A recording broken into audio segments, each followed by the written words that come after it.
Hello ഗീസ്, ഗീതാ ഗോവിന്ദത്തിൻ്റെ പുതിയ episode റിവ്യൂയിലേക്ക് സ്വാഗതം. അങ്ങനെ നമ്മുടെ ഗോവിന്ദ് പറയുകയാണ് കേട്ടോ, പ്രിയമോൾക്ക് അത് ഒരിക്കലും സഹിക്കാൻ പറ്റുകയില്ല. ഞാൻ അവളെ അനിയത്തിയെ പോലെ രഞ്ജുവിനെ അനിയത്തിയെ പോലെ കണ്ടേക്കുന്നതെന്ന് ഓർത്ത് വെച്ചാൽ പ്രിയ നടക്കുന്നത്. അതുകൊണ്ട് എന്തായാലും രഞ്ജുവിനെ ഇവിടെ കൊണ്ടുവരാൻ പറ്റില്ല എന്ന് പറഞ്ഞുകൊണ്ടിരിക്കുകയാണ് കേട്ടോ.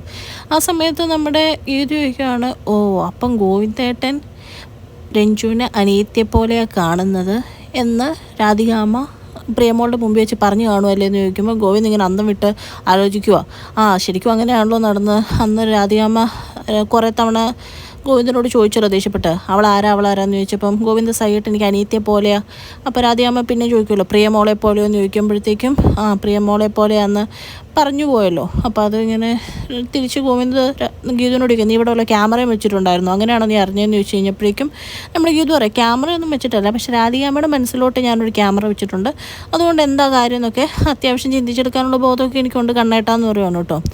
അത് കഴിഞ്ഞ് കഴിഞ്ഞപ്പോഴേക്കും ഗോവിന്ദ് അവിടെ നിന്ന് പോവുകയാണ്. എന്നിട്ട് ഗീതു ചിന്തിക്കുകയാണ്, രണ്ടുപേരും പ്രിയയും രഞ്ജു ഈ വീട്ടിൽ തന്നെ സന്തോഷത്തോടെ ജീവിക്കും, അതോർത്ത് കണ്ണേട്ടം വിഷമിക്കേണ്ട, അത് ഞാൻ സെറ്റാക്കിക്കോളാം എന്ന് പറയുവാണ് മനസ്സിലോട്ടോ.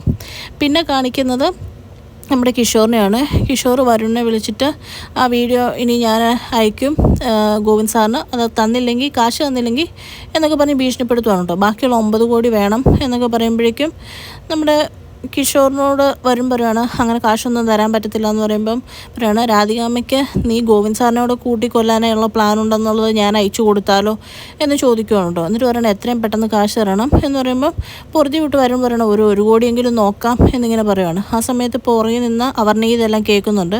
എന്നിട്ട് മനസ്സിൽ പറയുന്നുണ്ട്, ആ വീഡിയോ എങ്ങനെയും ഒന്ന് കയ്യിലാക്കണം, അല്ലാതെ ശരിയാവുകയില്ല എന്ന് പറയുകയാണ് കേട്ടോ. പിന്നെ നമ്മുടെ വരുൺ നേരെ ചെന്ന് രാധികാമ്മയോട് പറയുകയാണ്, അമ്മേ ഒരു പ്രശ്നമുണ്ട്, കിഷോർ വിളിച്ചായിരുന്നു, അവന് 1 കോടി രൂപയിലും കൊടുക്കണം എന്നും പറഞ്ഞിരിക്കുന്നത്.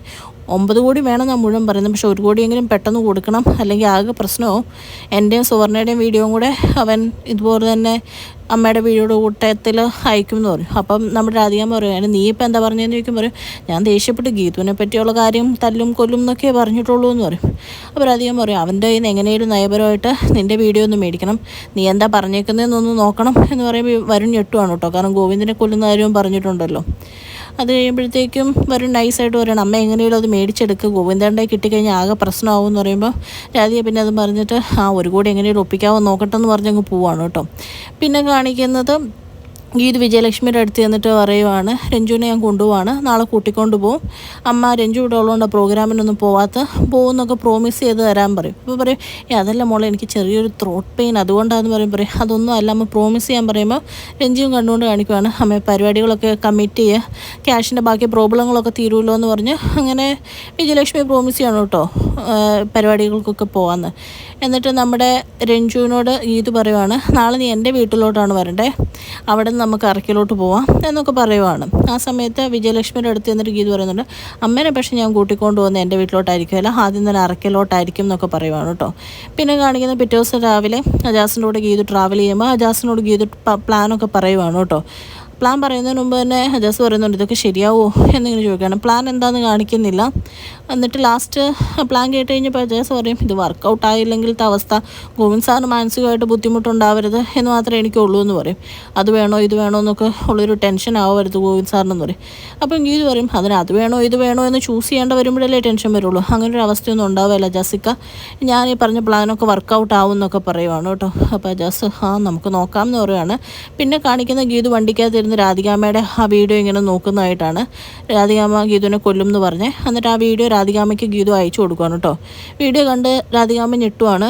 എന്നിട്ട് രാധികാമ്മ എഴുന്നേറ്റ് എന്നിട്ട് നമ്മുടെ വരുണിനോട് പറയാണ്, ഗീതു എന്തോ ഉറപ്പിച്ചാണ് മനസ്സിൽ, എന്തോ നമുക്കിട്ടുള്ള പണിയാണ്, അവൾ ആ വീഡിയോ അയച്ചിട്ടുണ്ടെന്ന് പറയുന്ന സമയത്ത് ഗീതു അങ്ങോട്ട് ചെല്ലുവാണ് കേട്ടോ.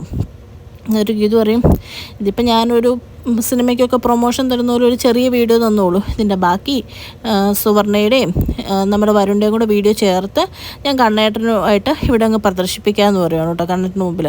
അപ്പോഴത്തേക്കും എല്ലാവരും ഒന്ന് ഞെട്ടുവാണ്, പ്രത്യേകിച്ച് വരുൺ ഞെട്ടുവാണ്. എന്നിട്ട് പറയുകയാണ്, അല്ലെങ്കിൽ വേണ്ട, നിങ്ങളെവിടെ കൂട്ടി പ്രദർശിപ്പിക്കുമ്പോൾ കണ്ണേട്ടൻ തന്നെ നിങ്ങളെ പുറത്താക്കും എന്നൊക്കെ പറഞ്ഞിങ്ങനെ ഓരോന്ന് പറയുവാണ് കേട്ടോ. അപ്പോൾ രാധികാമ്മ സഹി ഇട്ടിട്ട് ചോദിക്കുകയാണ്, നിനക്കിപ്പോൾ എന്താ വേണ്ടേ, എന്ത് ചെയ്ത് തരണം എന്നാണ് നീ ഉദ്ദേശിക്കുന്നത്, അതിനുവേണ്ടിയല്ലേ നിൻ്റെ ഈ ബ്ലാക്ക് മെയിലിംഗ് എന്ന് പറയുമ്പോൾ പറയും, എനിക്ക് നിങ്ങൾ രണ്ടും ഈ വീട്ടിൽ നിന്ന് പുറത്താവണം, കണ്ണേട്ടൻ്റെ ജീവിതത്തിൽ നിന്ന് പുറത്ത് പോകണം, അത്രേ ഉള്ളൂ എന്ന് പറയും. അത് കേട്ട് രണ്ടുപേരും ഞെട്ടുവാണ് കേട്ടോ. അപ്പോഴത്തേക്കും രാധികാമ്മയ്ക്ക് ദേഷ്യവും അരിശവും എല്ലാം വന്നിട്ട് പറയുകയാണ്, എനിക്ക് നീ ആ കണ്ണന് മുമ്പിൽ എൻ്റെ വീഡിയോ അയച്ചു കഴിഞ്ഞാൽ ഞാൻ പിന്നെ ആത്മഹത്യ ചെയ്യും, നീയാണ് അതിന് കാരണം എഴുതി വെച്ച് ആത്മഹത്യ, പിന്നെ കണ്ണൻ നിന്നെ ഒരിക്കലും സ്വീകരിക്കാമെന്ന് പറയുമ്പോൾ ഗീതു ചിരിച്ചിട്ട് പറയുകയാണ്, ആ നമ്പരൊന്നും ഇങ്ങോട്ട് ഇറക്കണ്ട, നിങ്ങൾ വെറുതെ ഭൂമിക്കൊരു ഭാരമായിട്ട് ജീവിക്കുന്നു, നിങ്ങൾ മരിച്ചു കഴിഞ്ഞാൽ മരിച്ചു എന്ന് എനിക്കുള്ളൂ എന്ന് പറയും. അപ്പോൾ ഇവർ വീണ്ടും പതറുവാണ് കേട്ടോ. ഇനിയിപ്പോൾ എന്തായാലും പണി വാളിയെന്ന് മനസ്സിലാവും. അത് കഴിഞ്ഞ് കഴിയുമ്പോഴത്തേക്കും ഗീതു മനസ്സിൽ പറയാണ്, എന്തായാലും പ്ലേറ്റ് പയ്യെ മാറ്റി ചവിട്ടാമെന്ന് പറഞ്ഞിട്ട് പറയും, എനിക്ക് നിങ്ങളെ വീട്ടിൽ നിന്ന് പോകണമെന്നൊന്നും ഒരാഗ്രഹവും ഇല്ല, എല്ലാവരും ഇവിടെ സന്തോഷമായിട്ട് ഒരുമിച്ച് ജീവിക്കണം എന്നാണ് എനിക്ക് ആഗ്രഹം, പക്ഷേ എന്നിങ്ങനെ പറഞ്ഞിട്ട് ഇങ്ങനെ നിൽക്കുവാണ് കേട്ടോ. എന്നിട്ട് ഗീതു മനസ്സിൽ പറയാണ്, ഇനി എൻ്റെ ആഗ്രഹം ചോദിച്ചു കഴിഞ്ഞാൽ രാധികാമ്മയ്ക്ക് സാധിച്ചു തരാതിരിക്കാൻ പറ്റില്ല എന്ന് പറഞ്ഞ് എന്തോ പറയാൻ വേണ്ടിയിട്ട് ഇങ്ങനെ നിൽക്കുന്ന കാണിച്ചുകൊണ്ടാണ് ഇന്നത്തെ എപ്പിസോഡ് അവസാനിക്കുന്നത്. പരസ്പരം രാധികാമ്മയെ വരണോ ഇങ്ങനെ നോക്കി നിൽക്കുക, ഗീതു ഇനി എന്ത് പൊല്ലാപ്പും കൊണ്ടാണോ വരുന്നതെന്ന്. ചാനൽ ഇഷ്ടപ്പെട്ടു കഴിഞ്ഞാൽ ലൈക്ക് ചെയ്യാനും സബ്സ്ക്രൈബ് ചെയ്യാനും കമൻറ്റ് ചെയ്യാനും മറക്കരുത്. താങ്ക്